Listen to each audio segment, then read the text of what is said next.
ভাই। এখন সকাল 6:30 বাজে। আমি গাছে জল দিচ্ছিলাম, সেই সময় দেখলাম আমার বেগুন গাছে বেশ কয়েকটা বেগুন ম্যাচুয়ার হয়ে গেছে পেড়ে নেওয়ার মতো। সেগুলো আমি দেখাই আগে।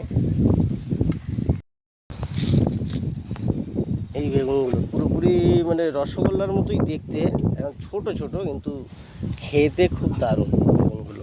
ছোট সাইজ হলেও খেতে দারুণ বেগুনগুলো। এইগুলোই এখন বাড়ির জন্য পেড়ে নেব। বেগুনগুলো খুবই খেতে সুন্দর, ছোট ছোট বেগুন এইরকম দারুণ খেতে হয়। এখানে সব গাছে ঝুলে আছে, পেড়ে পেড়েতে রাখি, কতগুলো হয় দেখাই। এটা আবার একসাথে দুটো বেগুন একসাথে একসাথে দুটো বেগুন হয়েছে। তো এতগুলো বেগুন হয়েছে, বেশ খানিকটাই, অনেকগুলো, প্রায় 12টা 13টা বেগুন। তো চলো টাটা।